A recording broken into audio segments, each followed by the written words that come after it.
தமிழ் கடவுள் வந்து கருணாநிதி தான் 5 முறை ஆண்டதுனால அவர் தமிழ் ஆண்டவர் அப்படின்னு சொல்லி அங்கீகரிக்கிறார்.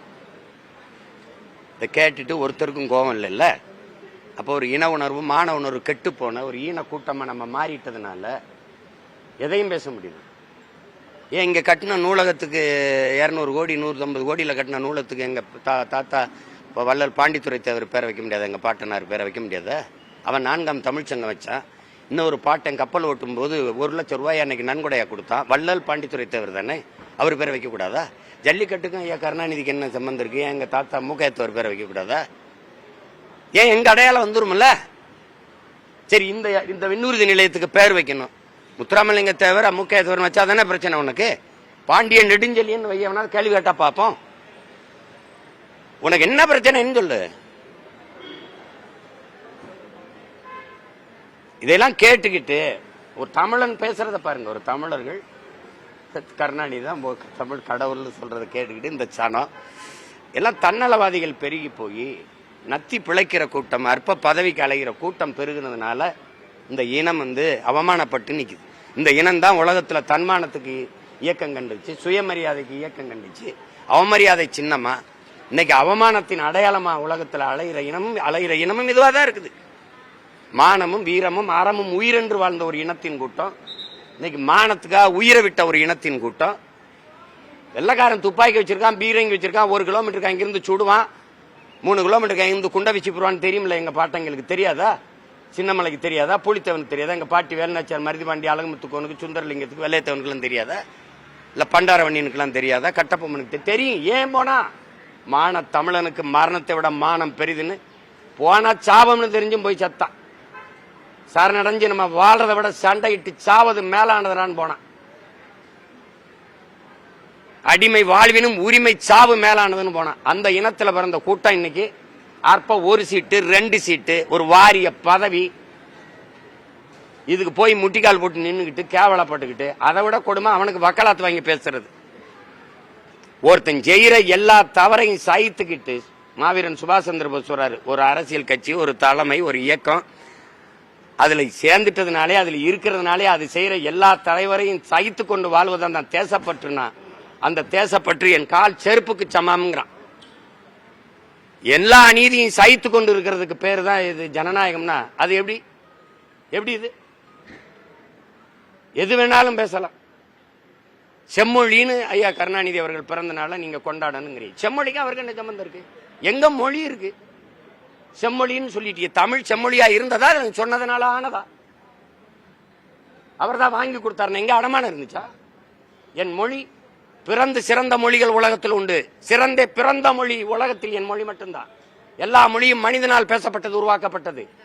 இயற்கையின் மொழி, இறைவன் பேசிய மொழி உலகில் ஒரே மொழி தமிழ் தான். இதுல அவர் மொழி அப்படி கொண்டாடணும். ஏன் எங்க முன்னோர்கள் மொழியை காக்க போராடணும் இல்லையா? இந்த மொழி செத்து விடுமோன்னு செத்த நடராஜன் அவன் இறந்த நாள் தான் தமிழ் மொழி நாள்னு இருக்கணும், செம்மொழி நாள்னு இருக்கணும். உலகிற்கே ஒரு அறநெறியை தந்த ஒரு பெருமகனார், வள்ளுவ பெருமகனார் பிறந்த நாள்ல அதை கொண்டாடுங்க. அப்படிதான் கொண்டு வந்திருக்கணும். ஏன்னா அந்த பெருமை தமிழனுக்கு வந்துடும். உங்ககிட்ட கேட்கிறேன், எல்லாம் மதுரையில வாழ்றீங்க, சிவன் கீழடியில தோண்டப்பட்ட ஒரு இனக்கூட்டம் எங்கேயாவது 2 ஏக்கர்ல வாழ்ந்துருக்குமா? 1000 ஏக்கர், 500 ஏக்கர், 200 ஏக்கர், 300 ஏக்கர்னு கூடி தானே வாழ்ந்துருக்கும். அப்ப கீழடியில 2 ஏக்கரை தோண்டிட்டு எதுக்கு மூடிட்டு போன? யாரா பதில் சொல்லுங்க. ஏன் மிச்சம் இருக்கிற 100 200 ஏக்கர்ல தோன்றது உனக்கு என்ன பிரச்சனை? ஏன்னா தமிழனின் தொன்மம், தமிழனின் வரலாற்று பெரும் அடையாளங்கள், பெருமை உலகத்திற்கு வந்துடும். இன்னும் யாரப்பா மோகஞ்சாராவை பேசிட்டு இருக்கிறா, அதையே பேசிட்டு இருக்கிறா, அதுவே தமிழன் நாகரிகம்ங்கிறான்.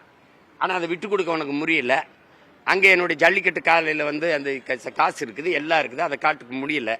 இப்போ இன்னைக்கு இதை இது தோண்டுனா தமிழனுடைய தொன்மம் தெரிஞ்சிடும். ஆதிச்சநல்லூர் தோண்ட மாட்டேற, பல இடத்துல தோண்ட சொல்றோம், நீங்க தோண்ட மாட்டேங்கிற. ஏன் 2 ஏக்கர்ல தோன்ற? இந்த கீழடியில தோண்டி எடுத்ததுல எதுக்கு பெங்களூருக்கு கொண்டு போன? இங்க ஒரு அருங்காட்சியம் கட்டி வைக்க முடியாதா? வைக்க மாட்டேன். ஏன்னா என்னுடைய அடையாளம் தெரிஞ்சிடும். அவன் வந்தா இந்திய நாகரிகம்ங்கிறான், நீ திராவிட நாகரிகம்ங்கிற. தமிழன் நாகரிகம், தமிழன் பண்பாடுன்னு சொல்ல உனக்கு என்ன வலிக்குது? நாக்கு சுளிக்கிருமா? ஏன்னா அந்த பெருமை எனக்கு வந்துடக்கூடாது. வந்தா நான் நிமிந்துருவேன், நான் யாருன்னு தெரிஞ்சிடும். இதெல்லாம் எவ்வளவு பெரிய ஐயோக்கியத்தனம், எவ்வளவு பெரிய ஏமாற்று. இன்னைக்கு தான் தெரியுதா கீழடி தமிழரின் தாய்மடின்னு?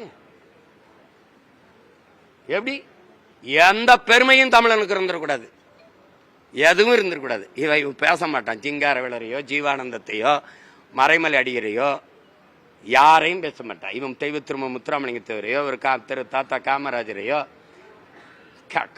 மாடு இழுக்க திணறுகிற அந்த மண்ணின் விடுதலைக்கு ஒரு செக்க இழுத்தாங்க வரி என் பாட்டன் வாவுச்சி ஒருத்தன் பேசுறான். அந்த நாட்டில் வல்லபாய் பட்டேல பேசுறவன் வரலாற்றுல என் பாட்டன் வாவுச்சியை பேசுறானா? ஒரு மனிதன் இந்த அளவிற்கு ஒரு நாட்டின் விடுதலைக்கு உழைச்ச ஒரு மனிதனை சொல்லு பார்ப்போம். ஒரு மனிதனை தன் சொந்த சொத்தை எல்லாம் வித்து விட்டு நாட்டின் மானங்காக்க கப்பல் ஓட்டின ஒரு மகான் யாரையாவது ஒருத்தனை சொல்லு பார்ப்போம். எல்லாத்தையும் இழந்துட்டு கடைசி காலத்துல மண்ணனை வித்து சாப்பிட்டான் வறுமையிலங்கிறது எவனுக்காக இருக்காங்க வரலாறு? ஐயோ, வந்தவன் போனவெல்லாம் நாட்டை ஆண்டுட்டு 2 ஏக்கர்ல கடற்கரையில கல்லறை வச்சு படுத்திருக்க. எங்கடா இருக்கு எங்க அடையாளம்? எங்க பாட்டனுக்கு என்ன இருக்குது சொல்லுங்க? இந்த நாட்டு விடுதலைக்கு போராடி செத்தவனுக்கு ஏதாவது அடையாளம் வச்சிருக்கியா நீ? மரப்பாச்சி பொம்மை தண்டி என் அரண்மனை வாசல் இருக்கு சிவகங்கையில எங்க பாட்டிக்கு வேலுநாச்சியாருக்கு சில ஏறி மாலை போட ஏணி வச்சிருக்கா நீ?